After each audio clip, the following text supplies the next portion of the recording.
Time for Snowball, right there in front of you, to read Argonian Account, Book 2.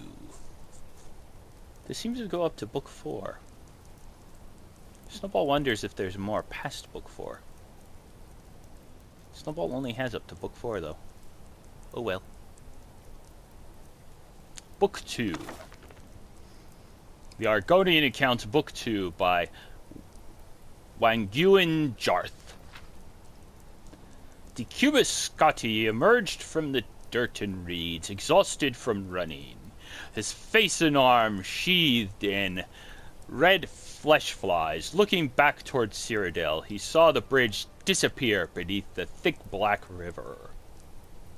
And he knew he was not getting back until the tide went down in a few days' time.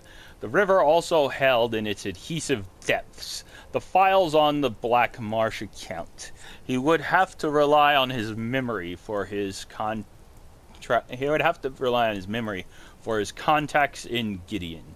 Malik was purposefully striding through the reeds ahead, flailing ineffectually at the flesh flies. Scotty hurried after him. "We're lucky, sir," said the Red Guard, which struck Scotty as an extraordinarily odd thing to say, until his eyes followed where the man's finger was pointing. "The caravan is here." 21 rusted, mud-spattered wagons with rotting wood and wobbly wheels sat half-sunk in the soft earth ahead. A crowd of Argonians, gray-scaled and gray-eyed, the sort of sullen manual laborers that were common in Cyrodiil, pulled at one of the wagons, which had been detached from the others. As Scotty and Malik came closer, they saw it was filled with a cargo of black berries so decayed that they had become hardly recognizable. More a festering jelly than a wagon of fruit. Yes, they were going to the city of Gideon, and yes, they said Scotty could get a ride with them after they were finished unloading this shipment of lumberberries. "How long ago were they picked?" Scotty asked, looking at the wagon's rotten produce. "The harvest was in last seed, of course," and the Argonian who seemed to be in charge of the wagon, it was now sun's dusk, so they had been en route from the fields for a little over 2 months. Clearly Scotty thought there were problems with transportation, but fixing that, after all, was what he was doing here as a representative of Lord Vannick's building commission. It took close to an hour of the berries rotting even more in the sun for the wagon to be pushed to the side, the wagons in front of it and behind it to be attached to one another, and one of the 8 horses from the front of the caravan to be brought around to the now independent wagon. The laborers moved through the dispirited lethargy, and Scotty took the opportunity to inspect the rest of the caravan and talk to his fellow travelers. 4 of the wagons had benches in them fit for uncomfortable riders. All the rest were filled with grain, meat, and vegetation in various stages of corruption. The travelers consisted of 6 Argonian laborers, 3 imperial merchants, so bug-bitten that their skin looked as scaly as the Argonians themselves, and 3 cloaked fellows who were evidently Dunmer. Judging by the red eyes that gleamed in the shadows under their hoods, all were transporting their goods along the Imperial Commerce Road. "This is a road?" Scotty exclaimed, looking at the endless field of reeds that reached up to his chin or higher. "It's solid ground of a sort," one of the hooded Dunmers shrugged. "The horses eat some of the reeds, and sometimes we set fire to it, but it just grows right back up.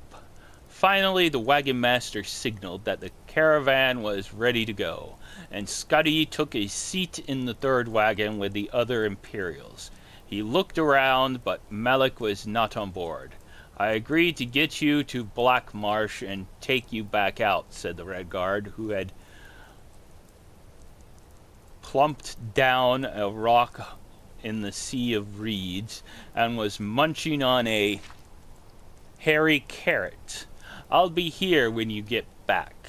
Scotty frowned, and not only because Malik had dropped the deferential title Sir while addressing him. Now he truly knew no one in Black Marsh. But that caravan slowly grinded and bumped forward, so there was no time to argue.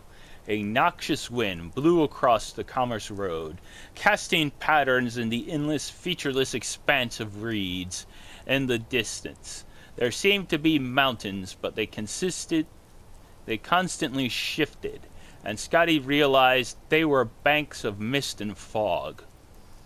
Shadows flitted across the landscape, and when Scotty looked up, he saw they were being cast by giant birds with long saw-like beaks, nearly the size of the rest of their bodies.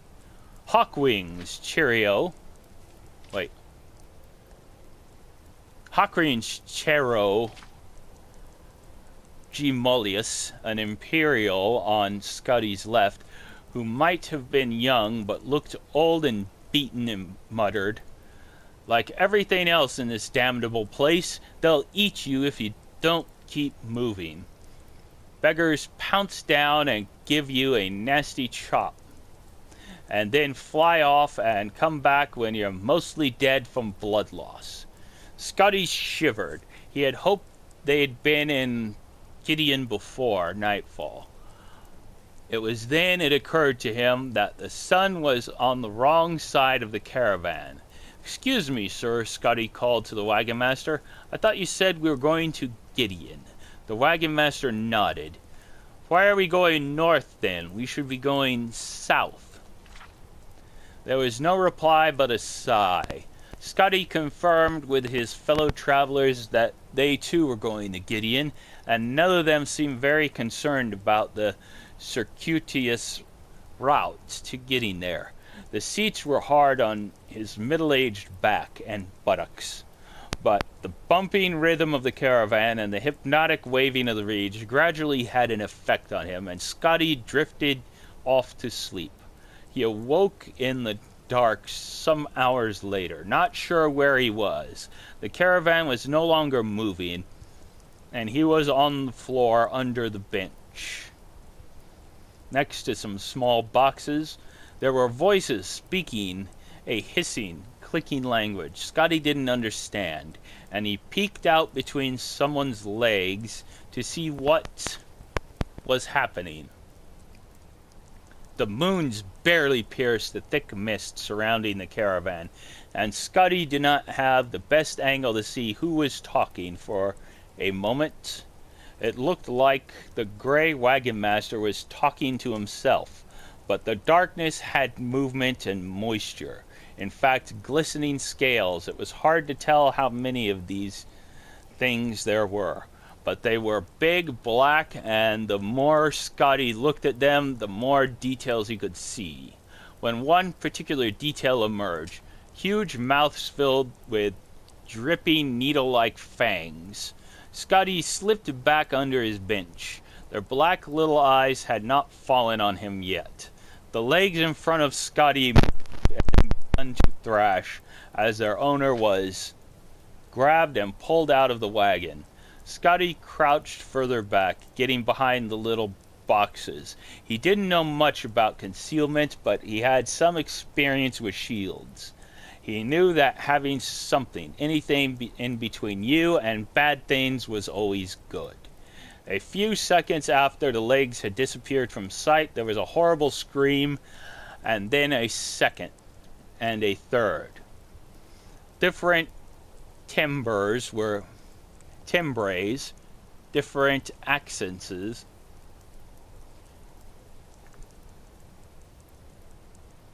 Different timbers, different accents, but the same inarticulate message, terror and pain, horrible pain. Scotty remembered a long-forgotten prayer to the god Stendar and whispered it to himself. Then there was silence, ghastly silence, that lasted only a few minutes, but which seemed like hours, years. And then the carriage started rolling forward again. Scotty cautiously crawled out from under the carriage. Chero Gellimus gave him a bemused grin. "There you are," he said. "I thought the Nagas took you." "Nagas? Nasty creatures," Gellimus said, frowning. "Puff adders with legs and arms 7 feet tall, 8 when they're mad. Come from the inner swamp, and they don't like it here much, so they're particularly peevish. You're the kind of posh imperial they're looking for." Scotty had never in his life thought of himself as posh. His mud and flesh-fly bespeckled clothing seems eminently middle-class at best. To him, what would they want for me? What would they want me for? To rob, of course, the Imperial smiled, and to kill. You didn't notice what happened to the others. The Imperial frowned as if struck by a thought. You didn't sample from those boxes down below, did you? Like the sugar, do you? Gods no, Scotty grimaced. The Imperial nodded, relieved. You seem a little slow. First time in Black Marsh, I gather. Oh, hi-ho, hissed. Oh, hi-ho, hissed Piss.